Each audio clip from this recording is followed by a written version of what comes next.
शारदाचे सद्गुरु सज्जनसुधा आराध्यदैवतं गुह्यं सर्वं मे रघुनन्दनं गुरुर्ब्रह्मा गुरुर्विष्णु गुरुर्देवो महेश्वरः गुरुस्साक्षात् परब्रह्म तस्मै श्रीगुरवे नमः।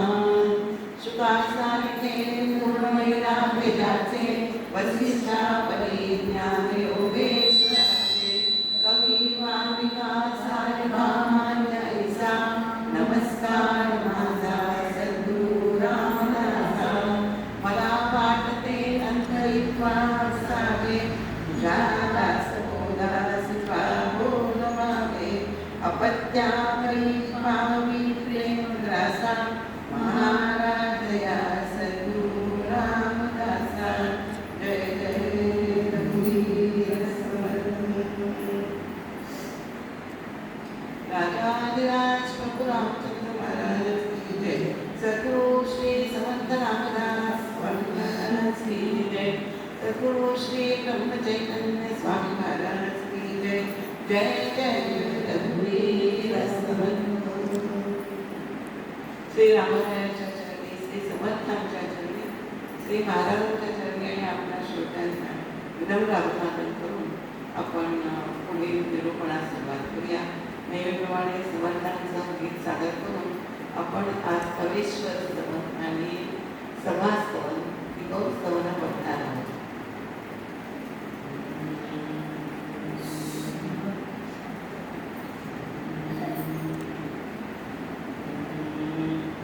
शिवधर धडे क्षेत्र पावन शिवधर धडे क्षेत्र पावन समर्थांचे असे ते नित्य वसती स्थान समर्थांचे असे ते नित्य वसती स्थान शिवधर धडे क्षेत्र पावन शांत सुंदर रम्य स्थळ प्रपात पाण्याचा तो निर्मळ समर्थांसी मनोमनी भावते स्थळ दास बोधाचे करण्यालेखन शिवधर घडे क्षेत्र पावन दास अपरिवाराचे आम्ही साधक घडीमध्ये येतो प्रतिवासित समर्थ चरणी प्रेरिता मस्तक अष्टभावमणी गेली दाटून शिवधर घडे क्षेत्र पावन सप्ताहाच्या या काळात साधक रंगती उपासनेत समर्थांसी भावे जोडून हात समर्थांसी भावे जोडून हात प्रार्थना करीती मनापासून शिवधर घडे क्षेत्र पावन समर्थांच्या सान्निध्यात राहुनी चिंबावे तरांच्या कृपेत रंगुनी जावे रामनामात देहाचे मुले कालीवान शिवधर घडे क्षेत्र पावन समर्थांचा धरुनी हात भक्ती पथावरी चालू हरिदत्त एक एक करुणी निवेदना व्रत पोचुनी दत्त करुणी शिवधर घडे क्षेत्र पावन समर्था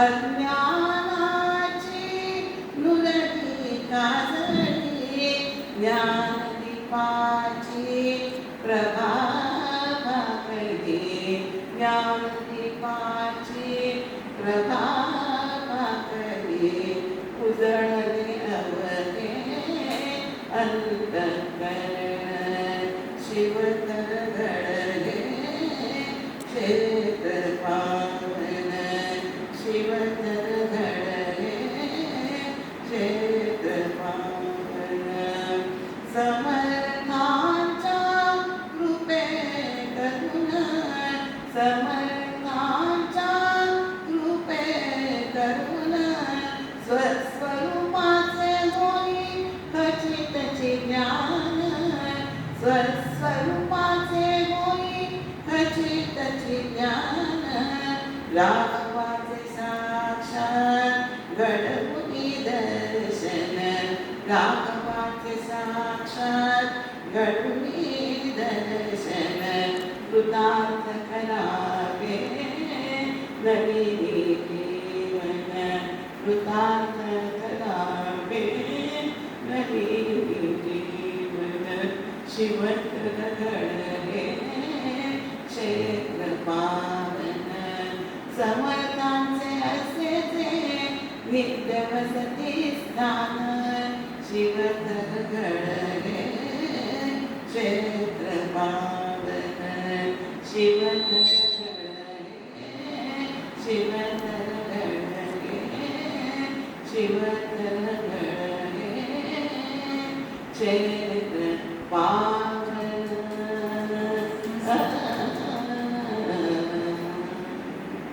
खरोखर घडीमध्ये गेलो ना की समर्थांच्या सान्निध्यात राहून काय आपल्याला फायदे होत आहेत ते या नाण्यातनं आलेले आहे.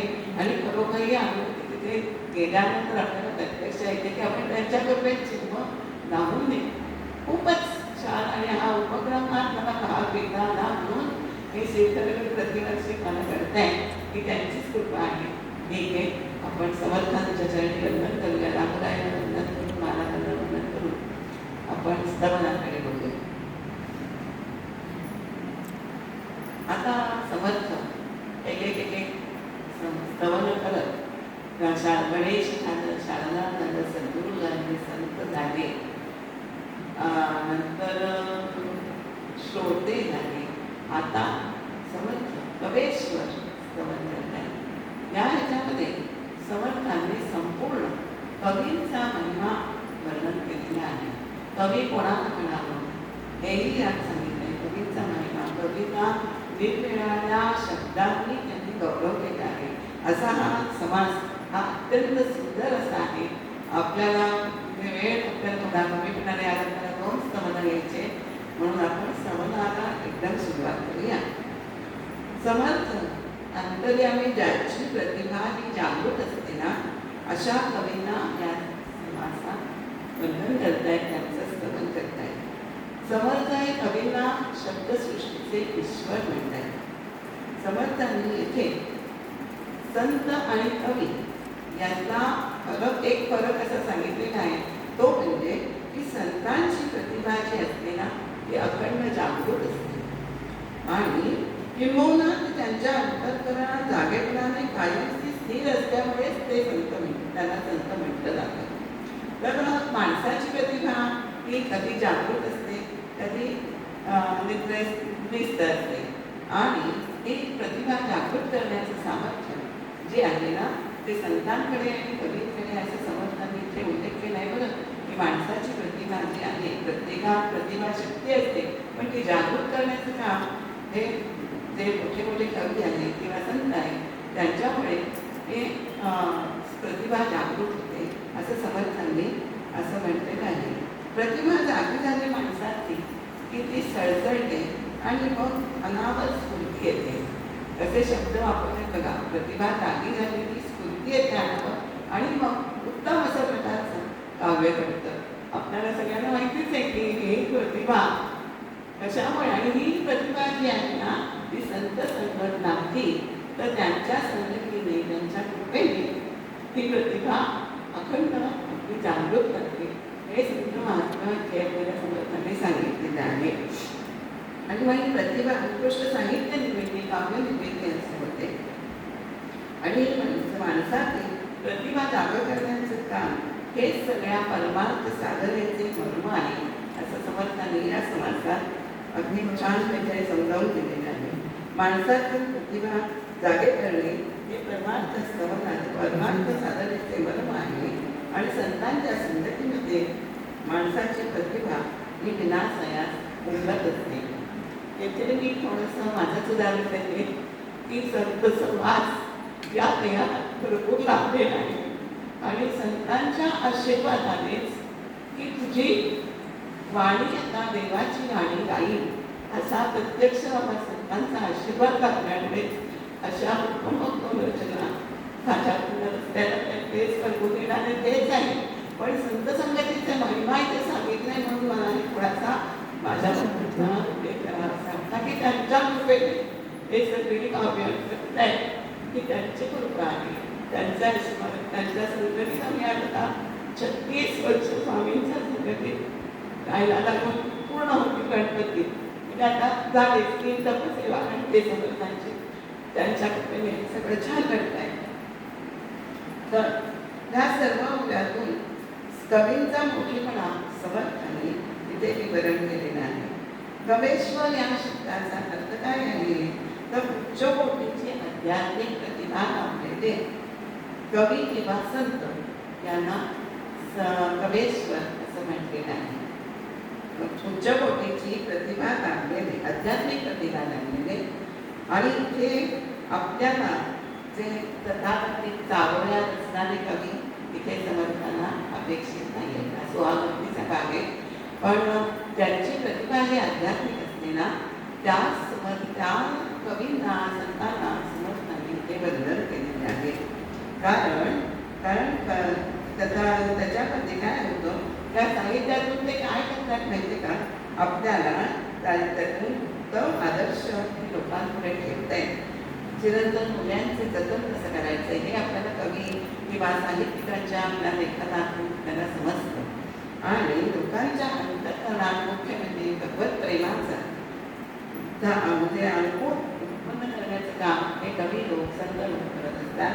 त्यामुळे आणि हाच जगताचा उद्धार आहे असं समर्थांनी ते स्पष्ट म्हटलेलं आहे की ज्यांच्या काव्यातून भगवतविषयी प्रेम जे उत्पन्न होतं त्यांना लोकांना गोडी लागते. हाच जगाचा उद्धार आहे. म्हणजे जगाला ईश्वरोन्मुख करण्याचं काम त्या कवींच्या, साहित्यिकांच्या लेखनातून, काव्यातून होत असतं. आणि अशा कवेश्वरांना समर्थांनी ते वर्णन केलेलं आहे. कवी याच्यामध्ये शब्द आहे मूळ धातू आहे कव. कव म्हणजे कविता म्हणजे काव्य करणे, वाकाळणी करणे, प्रशंसा करणे असा सहज धातूचा अर्थ आहे. तर ते पद्यरचना करणारा जो कवी असं साधारणतः म्हटलं जातं. बाकीचे लेखक असं म्हटलं जातं. पद्यरचना जो करतो तो त्याला कवी म्हणतात.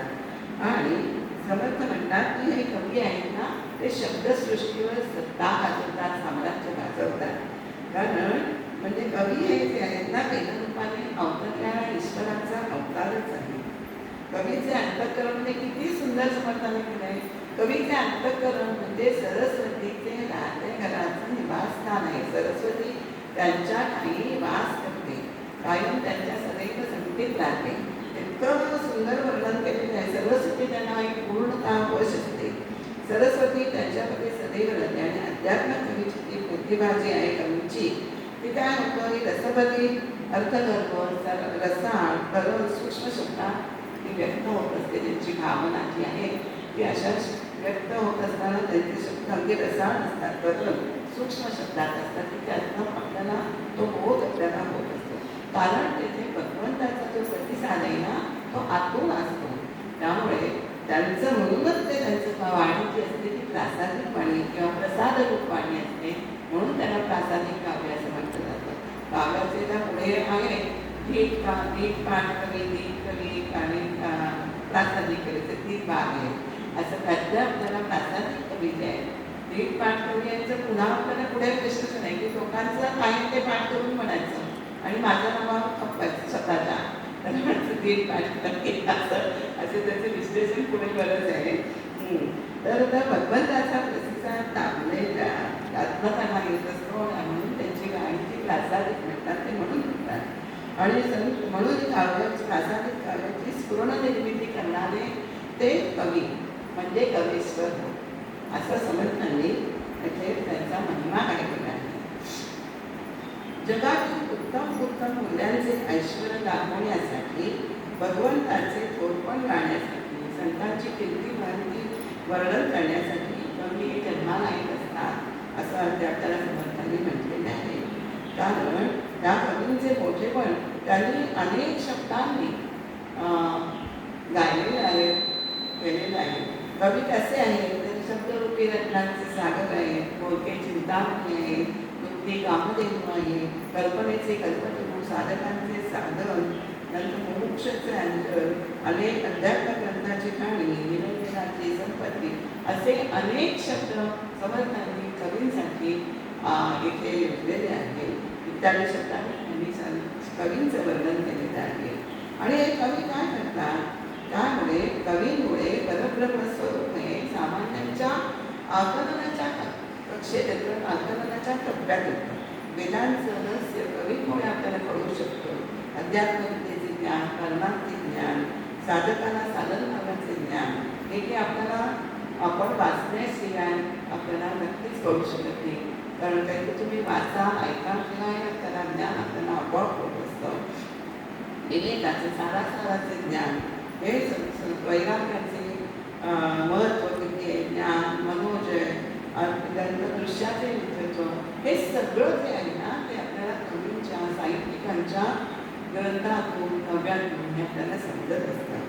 म्हणूनच मायेपलीकडे असलेल्या परब्रह्माची ओळखण जी म्हणतो आपण कोण, ही कवी त्यांच्या काव्यातून आपल्याला करून देत असतात.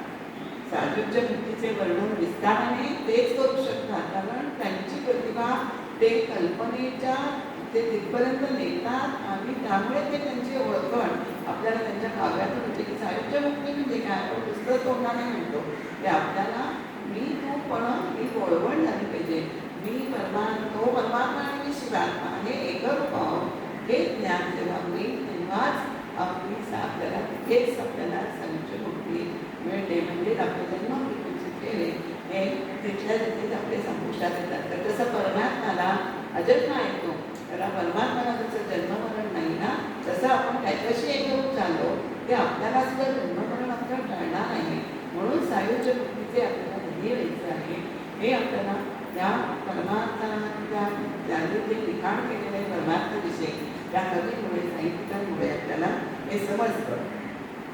नंतर ईश्वराचे वैभव कसे आहे, ऐश्वर कसे आहे, भक्त कसा असावा, भक्ती कशी असावी, असं हे सगळं आपल्याला शब्दांच्या माध्यमातून, प्रासादिक तत्वातून आपल्याला ते जगताला याची ओळख करून देत असतात. ईश्वराची ओळख करून देतात म्हणून त्यांना ईश्वराचे अवतार म्हणतात. असं म्हणतात की कवी हा ईश्वराची ओळख करून देतो म्हणून तो ईश्वराचा अवतार समजावा. कवी भेटणे म्हणजे जणू परमेश्वराचेच अलभ्य भेटीचा अलभ्य लाभ झाला असं म्हणतात ते समजतं. म्हणजे इतकं कवीचं महिमान त्यांनी गायलेले करतात. आणि अलभ्य लाभ पुढे असे एकटे समर्थांनी म्हटले. कवीला निरंजनाची संपत्ती म्हटलेली आहे. ही हे निरंजनाची संपत्ती, ही हे निरंजनाची संपत्ती, ही हे विराटाची उपस्थिती, ना तरी भक्तीची फलश्रुती मला असावी. हे सगळं कवी आपल्याला दर्शवून देतात. निरंजन अवस्था ही त्यांच्या शब्दामुळे आपल्या साऱ्या जगताला प्रगट करून ते दाखवतात. त्या वैभवाचे निरंतर म्हणजे नुसतं अस्तित्व आहे बरं का. निरंजन शब्द म्हणजे नुसतं अस्तित्व आहे. त्याची स्फुरणा अशी म्हणतात तसं कल्पनेपर्यंत जाऊन त्या वैभवाचे ते कवीच वर्णन करू शकतात. त्यामुळे इतर जनांना म्हणजे आपल्यासारख्या सामान्य जनांना ही निरंजन अवस्था प्रत्यक्ष अनुभवता नाही आली ना तरी त्यांच्या शब्दातून व्यक्त होत असल्याने आपल्याला ती कळते. आपल्याला सगळं हे आपण शाब्दिक नाही आपल्याला ते कळतं, पण शब्दांमुळेच कळतं की नाही की ते शब्द भांडार, शब्दसृष्टीचे भांडार आहे. त्यांचं तेवढं सामर्थ्य की ते त्या त्याच्या परमात्म्याशी एकरूप झाल्यामुळे ते आपल्याला ते तिथलं वर्णन करू शकतात. तेवढं आपण एकरूप झालो ना तर आपल्यालाही ते कसं करता येईल. पण एकरूपता त्यासाठी साधणं हे अतिशय महत्त्वाचं आहे. कवी रूपात जणू निरंजन परब्रह्माची संपत्तीच आपल्याला जणू काही लागते असं तिथे विधिवत केलेलं आहे. कवी म्हणजे अत्यंत शुद्ध अशा परब्रह्माचे वैभव आणि दृश्य विश्वाला अंतराने सांभाळणारा जो विराट पुरुष आहे ना त्याची ती ध्यानावस्था म्हणजे हे कवी आहोत. ध्यानावस्था असं का म्हटलेलं आहे तेव्हा वेदाने भरलेलं हे खरं विश्व आपल्याला माहिती आहे सगळ्यांना की हे वेदाने भरलेले विश्वात ते राहून दाखवून सुद्धा ईश्वर हा अभेद आहे. वेदांकडे वावरून सुद्धा ईश्वर हा अभेदप्रमाणे अभेद वेदाने तो राहत असतो. त्याला वेदाचे भानच नसते. ही त्याची ध्यानमग्न अवस्था आहे असं समर्थ इथे म्हणतात. तेच कवीचे रूप आहे. काव्य प्रसवताना कवी काय होतो ध्यानमग्न होतो. त्यावेळेस त्याला त्याच्याशी जो विषय काव्याचा आहे त्याशिवाय त्याला दुसरं कमी सुचत नसतं. दुसरे विचारच त्याच्या मनात येत नाही की थांबा झालं मला आता काही वेळेशी बोलू नका असं सांगायची. तुम्ही त्याच्याशी त्या विषयाशी त्यावेळेस तो कवी एकरूप झालेला असतो. त्यामुळे तदाकार झालेला असतो. त्यामुळे दुसरे कोणतेही विचार त्याच्या मनात येत नाही. या म्हणजे हीच त्याची ध्यानावस्था आहे की जेव्हा ध्यानमग्न असतो तो शांत चित्ताने जेव्हा बसतो तेव्हा शब्दाने आपोआप त्याच्यासमोर उभे थांबतात. म्हणजे शब्दांचं सामर्थ्य म्हणजे त्याच्या भावनेला शब्द प्रतिसाद देतात. ते शब्द बरोबर तेवढेच शब्द कसे येतात की काव्याला पोषक असलेले शब्द त्यावेळेस कसे येतात हे न उलगडणारं कोड आहे. भगवंत हा काव्याचा विषय असतो ना तेव्हा भगवत रूप ते स्वतःच होत असतो. तद्रूप झाले तरच काव्य उत्तम होतं. अन्यथा रडाट करणारी आपल्याकडे आपण बरंच कवी बघतो एक पाठ म्हणजे आपण म्हणतो तसं जर तद्रूपता त्या काव्याच्या वेळेस नसली तर ते काव्य उत्तम अशा प्रकारे होतं. आता कवीच्या काव्यातून आपल्याला अनेक गूढ विषयांची आपण थोडे मगाशी विषय बघितले उकल होत असते. विराट पुरुषाची योगस्थिती म्हणजे काय ही सृष्टीची निर्मिती जी आहे ती परब्रह्म ते विराट पुरुष अशी जी उभारली आहे ती कशी झालेली आहे. म्हणजे कवी हा मुळापर्यंत म्हणजे परब्रह्मापर्यंत नेण्याचं सामर्थ्य त्याच्या शब्दात आहे. त्यामुळे आपण त्या परब्रह्मापर्यंत मुळापर्यंत घेऊन आपल्याला कवी जात असतो. आणि याचे विवरण हे कवी त्याच्या शब्दातूनच जगाला ज्ञान करून देत असतात त्याचं. आणि विराटाच्या योगस्थितीचे वर्णन आहे. म्हणजे विराट रूप म्हणजे काय हे कवीच सांगू शकतो. कारण त्यावेळेस तो त्या विराट रूपाशी एकरूप झालेला असतो. म्हणून विराटाची योगस्थिती त्याच्या शब्द सामर्थ्याने आपल्याला समजते. तसेच त्याच्या शब्द सामर्थ्याने अजून काय करतं भक्ती फलरूप होते. भक्तीचे जे फळ आहे ना देवभक्तांचे ऐक्य हे कवींमुळे साधकाला प्राप्त होतं. कारण त्यांनी अनेक भक्तीपर रचना किंवा ग्रंथ लिहिलेले असतात. त्यामुळे देवभक्तांचं ऐक्य कसं होतं हे त्याच्या शब्दामुळे आपल्याला कळू शकतं. आणि जो सच्चिदानंद परमात्मा आहे तो कवीच्या काव्यातून सच्चिदानंद परमात्मा आहे तो कवीच्या काव्यातून प्रगट होत असतो. अशा कवेश्वरांना वंदन करून समर्थांनी समन करून त्यांना वंदन केलेले आहे. हा सच्चिदानंद आत्मा आहे तो परमात्मा जो आहे तो फक्त कशाचा प्रगट होतो बघा. हा सच्चिदानंद परमात्मा हा कवीच्या काव्यातून निरूपणातून प्रवचनातून सभेमध्ये प्रकट होतो. समर्थाने ती स्तवन घेतले ना त्याचा क्रम सुद्धा त्यांचा असा सुंदर आहे की सभेमध्ये प्रकट होतो म्हटल्यावर पुढचा समाज सभास्तवनाचा आहे की म्हणजे किती समर्थ जागरूक आहे ग्रंथ लिहिताना दाखवून देताना. तर हा सगळा परमात्मा निरूपणातून प्रवचनातून काव्यातून हा सभेमध्ये प्रकट होतो असतो. म्हणून समर्थांनी पुढील समास हा सभास्तवनाचा घेतलेला आहे. तो सभास्तवनाचा समास आपण आता बघूया. सभा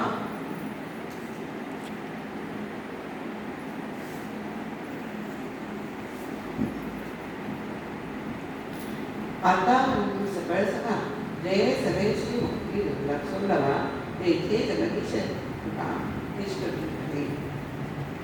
सभा म्हणजे काय पहिला प्रश्न. सभा कशाला म्हणायचं तर माणसाच्या जीवनात, सामाजिक जीवनात सभेला महत्त्व, अत्यंत महत्त्व आहे. सभा म्हणजे काय, तर पूर्वनियोजित वेळी आणि ठराविक स्थळी ठरलेल्या विशिष्ट कार्यासाठी एकत्र जमणाऱ्या मर्यादित समूहाला सभा असं म्हणतात. पुन्हा एकदा सांगते, पूर्वनियोजित वेळी ठरलेल्या वेळी एका विशिष्ट कार्यासाठी जेव्हा समूह, विशिष्ट मर्यादित जनसमूह जेव्हा एकत्र जमतो त्याला सभा असं म्हणतात. याच्यामध्ये काय असतात, एकाच ध्येयाने प्रेरित असलेली, ध्येयाने प्रेरित असलेली, जिज्ञासेने भागलेली माणसे तिथे आपल्याला एकत्र दिसतात. आता ही आपली जी सभा समर्थन घेतलेली आहे ती पारमार्थिक सभा आहे. तर त्याच्यामध्ये काय असतं, काय होतं त्याच्यामध्ये, या समाजात आध्यात्मिक सभेचे म्हणजे कीर्तन प्रवचन श्रवण करणाऱ्या समूहाचे वर्णन या समर्थाने या समाजात केलेले आहे. या आध्यात्मिक सभेला कोण जमतं बरं, की भगवंतावर प्रेम असणारा चिंतनशील व्यक्तीच या सभेला हजर असतात. या सभेचे वैशिष्ट्य असते की जेथे अत्यंत पवित्र वातावरण निर्माण होते. मग असे का म्हणतं, भगवंतावर प्रेम करणारा विशिष्ट चिंतनशील व्यक्ती या सभेला असतात. सांगायचं म्हणजे पूर्वापार प्रवचनकार सांगतच असतात, भजन आणि भोजन याच्यामध्ये एका कानामध्येचाच फरक आहे. पण भजनाला आताच्या ओटावर, कीर्तन भजनाला आताच्या ओटावर माणसं येतात, पण भोजनाला अगदी रीत लागते, थांबा म्हणायची वेळ येते. हा जो फरक समर्थांचा पहिल्यापासून आहे तो आपण बदलला पाहिजे, की आपल्याला जसं आपण भोजन प्रसादाला सगळे जमतो तसंच या ह्याच्यामध्ये सभेला सुद्धा, आध्यात्मिक सेवेला सुद्धा सगळ्यांनी जमावं असं इथे समर्थांना अपेक्षित आहे. की सगळ्यांनी पारमार्थिक सभा ही प्रत्येकाने जमायचं आहे या सभेत. त्याचं कारण त्यांनी सांगितलं की या सभेमध्ये आपल्याला मुक्ती सुलभ होते असं त्यांनी सांगितलेलं आहे. या त्याचं वैशिष्ट्य ह्याच्यामध्ये अत्यंत पवित्र वातावरण. बघा बरं, आपल्याला दुसरे विचार येतात नाही, ते आपण बसल्यावर येत नाही. आणि पावित्र्य, या त्या जागेचं पावित्र्य आहे ना, त्यामुळे आपल्या मनात दुसरं काहीही विचार येत नाही. ते आपल्या श्रवणच एका चित्ताने करत असतात लोक. आणि प्रत्येकाचे मन हे शुद्धतेच्या पातळीवर इथे येऊन पोचतं. तसतसे श्रोते बऱ्याचशा वक्त्याशी जे आपण बोलतोय, वक्तामध्ये बोलणार की त्याच्याशी, त्या विषयाशी ते तदाकार होतात. म्हणूनच इथे भगवंताला तदाकार झाल्यामुळे देहभान विसरतात. असं त्या सभेला जमले की श्रोते आपलं देहभान विसरतो. आणि येणारे श्रोते जे आहेत ना, ते तर्कापेक्षा श्रद्धेला जास्त महत्त्व देणारे, प्राधान्य देणारे ते असतात. त्यामुळे श्रद्धा अंतरी ठेवूनच श्रोता हा श्रवणाला बसतो. म्हणून वक्त्याने जरी तेच विषय सांगत असताना पूर्वी सकट माहिती असलेले विषय, नवीन विषय नसला तरी सुद्धा श्रोते हे त्याच्याकडे पूर्ण अवधान देऊन ते विषय, तो मांडतायत तो विषय अत्यंत तादात्म्यतेने ते अनुभवत असतात, ऐकतात असतात. श्रोता हे कंटाळता ते मनापासून ऐकत असतो. तसेच या सभेमध्ये काय होतं की मैत्री, प्रेम, दया, वात्सल्य, क्षमा, सहकार्य अशा ज्या इत्यादी दैवी भावनांचाही परिपोष या सभेमध्ये होत असतो. त्यामुळे श्रोत्यांच्या अंतःकरणात सुद्धा शुद्ध कल्याणकारी भावना या आपोआप उत्पन्न होत असतात.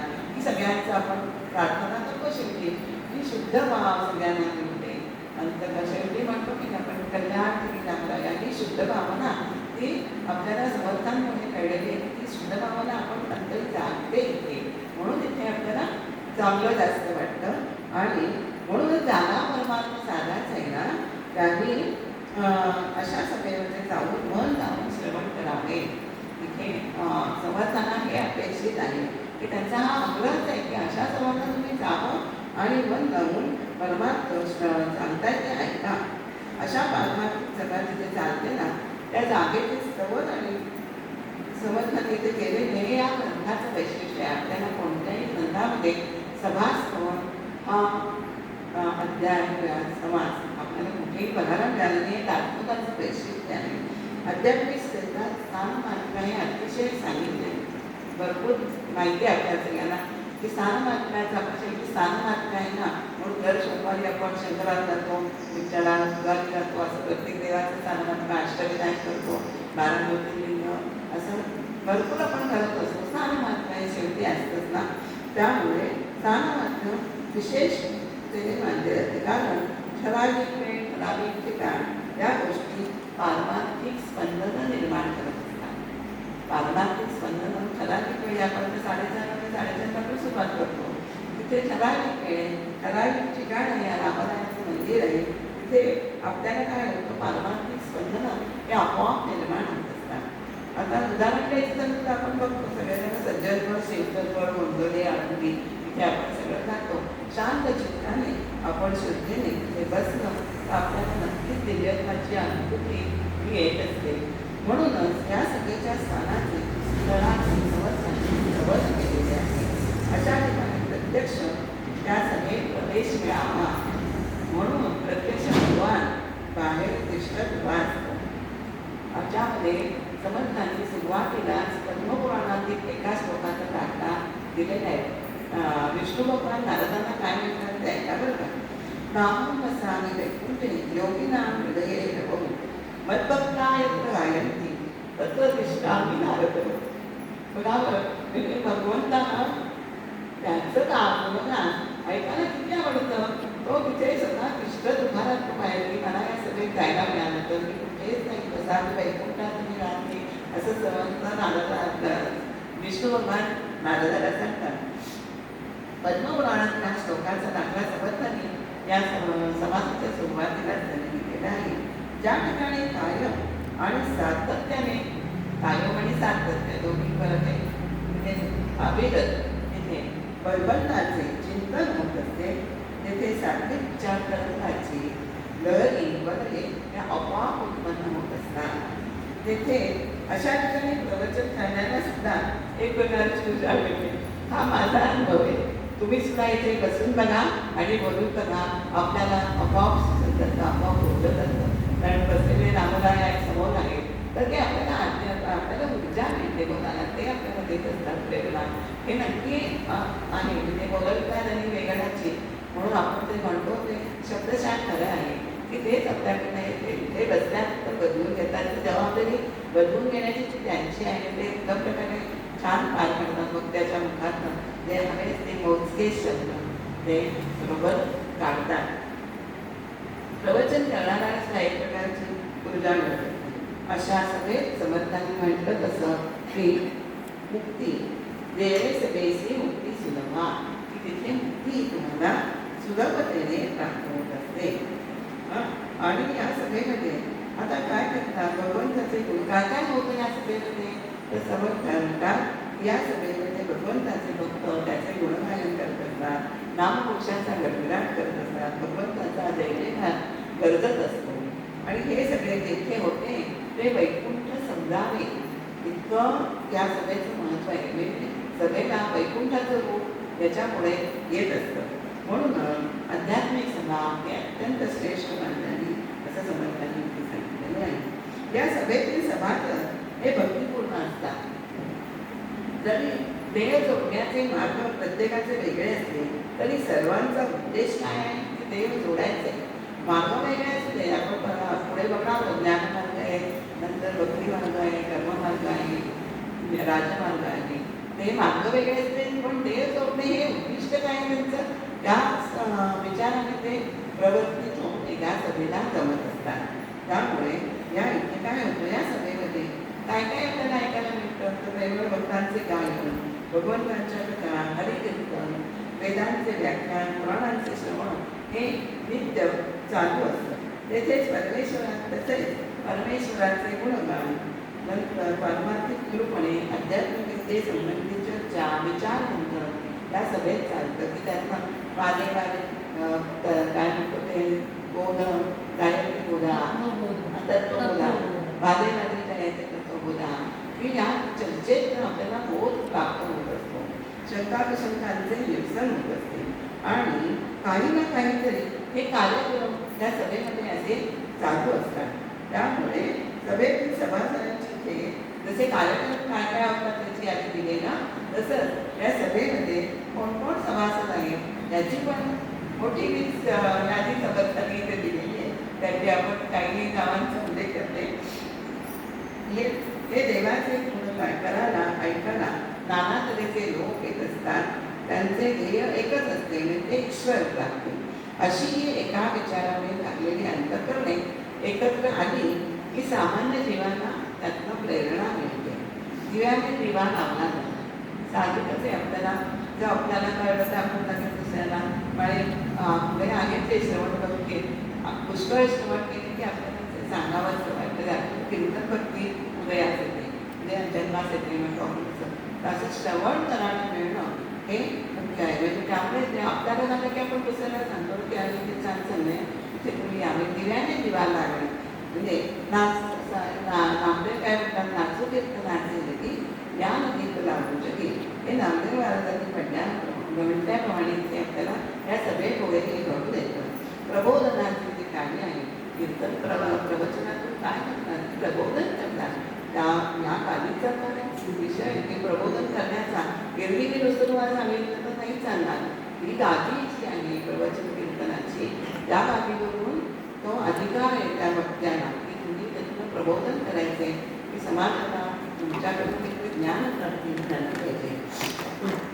आणि हे प्रबोधनाचे कार्य जे आहे त्या सभेमुळे सुकर होतं. त्यामुळे या सभेला आता कोण कोण येतात बघा. प्रेमळ भाविक भक्त असतात, सखोल ज्ञानी असतात, सात्विक विचाराचे रंग रसाळ गाणारे गायक असतात, निष्ठावंत कर्मनिष्ठ आचारनिष्ठ धर्मनिष्ठ असे कितीतरी प्रकारचे लोक या सभेचे सभासद आहेत. आपल्याकडे सभासदांची संख्या बघावी असते, पण प्रत्यक्ष सभासद किती हजार असतात सभेला आपल्याला माहिती आहे. आता आपल्याकडे ब्राह्मण संघ आहे, भोपाळ आपलं देवस्थान आहे, यादी भरपूर आहे सभासदांची, पण प्रत्यक्ष हाजर किती असतात. तसंच या सभेमध्ये एवढे भोपाळ्यात गावात लोक आहेत, सभेला किती हजर आहेत. आताच्या मोठ्या बोलणारी माणसं कंपनीचा विषय समजून द्या. तर त्याच्यामध्ये पुण्यश्री, योगी, धर्मनिष्ठ, विरक्त, उदास, इंद्रिय विरही, तापसी, विरक्त, निस्पृह असे अनेक पंडित, पुराणी इत्यादी मोठ्या योग्यतेचे अनेक प्रकारचे सभासद या सभेचे सभासद असतात. अशी ही परमार्थप्रेमी मंडळी त्या सभेत जमतात. त्यांना तेथे नित्य नवा आनंद हा उपभोगाला मिळतो बरं का. अशा सभेत सस्वरूपाचे अनुसंधान साधण्यास हे पोषक वातावरण निर्मिती होते. शेवटी आपलं ध्येय काय आहे की सस्वरूपाचे आपल्याला ज्ञान काय करायचं, त्यासाठी त्याच्या अनुसंधानात जायचं. तर त्यासाठी या सभेमध्ये सस्वरूपाचे अनुसंधान साधण्यासाठी हे पोषक वातावरण असतं, ते या पारमार्थिक सभेमध्ये निर्माण होतं आणि भाविकांना सत्संग लागतो. त्यामुळे साधकाची साधन निष्ठा त्यामुळे पूर्ण होत जाते आणि सर्वांना कालातीत असलेल्या अमूर्त आत्मस्वरूपाच्या अस्तित्वाची जाणीव होते. अस्तित्वाची त्याची आपल्याला अस्तित्व त्याचं आपल्याला हवा आपल्याला दिसते का नाही, पण तिचं अस्तित्व जाणवतं. तसंच परमात्मा हा आहेच आहे, पण आपल्याला त्याचं तो अत्यंत सूक्ष्म असल्यामुळे त्याचं अस्तित्व आपल्याला जाणवत नाही, पण जाणीव तर आपल्याला या सभेमुळे तर होऊ शकते ना. म्हणून या सभेला सभासदांनी हजर राहण्याचा अट्टाहास समर्थ धरतात. आणि म्हणून या अशा सभेला तिथे हरिनामाचा अखंड कीर्तनाचा गजर असतो, भगवंतांचे अखंड कीर्तन असते चालते. अशा सभेला समर्थांनी वंदन केलेले आहे. जेथे भगवंताच्या मूर्ती तेथे पाहिजे विठ्ठलमूर्ती, ऐसा निश्चय होता महत्व बोलते. असं आपल्याला या आमच्या संहिता. आणि कलियुगामध्ये काय, कीर्तनच सर्वात श्रेष्ठ उपाय आहे. जेथे कीर्तन चालते ती सभा श्रेष्ठ आहे. असं कीर्तनाचं महत्त्व समर्थांनी या शेवटच्या भागात सांगितलेलं आहे. कथा कीर्तन श्रवणाने काय होतं, तर नाना प्रकारचे संशय जे असतात, विकल्प असतात, ते नाहीसे होतात. म्हणूनच कलौ कीर्तन वरिष्ठ जेथे होय ते सभा श्रेष्ठ असे येथे समर्थांनी या समासाच्या शेवट म्हटलेला आहे. अशा प्रकारे आपण आज कवेश्वर स्तवन आणि म्हणजे या स्तवनातून या सगळ्यांचं महत्त्व आपण जाणून घेतलेले. कवेश्वरांचं महत्त्व जाणून घेतलं आहे, पारमार्थिक सभेचंही महत्त्व आपण जाणलेलं आहे. त्यामुळे आपण इथे या ठिकाणी विराम करूया. झालेली प्रवचने विवरण सेवा समाधानाच्या चरणी रामरायांच्या चरणी अर्पण करते आणि आपण रामनामाचा जप करूया आणि प्रसारदान करूया. पुढचा आपण प्रश्नांक गुरुवारी बसायचं या गुरुवारी सोमवार झाला की तुम्हाला सांगितलं रविवारी ते सांगितलं आणि चित्रामध्ये राहायचं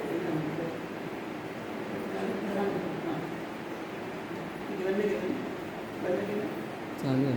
बंद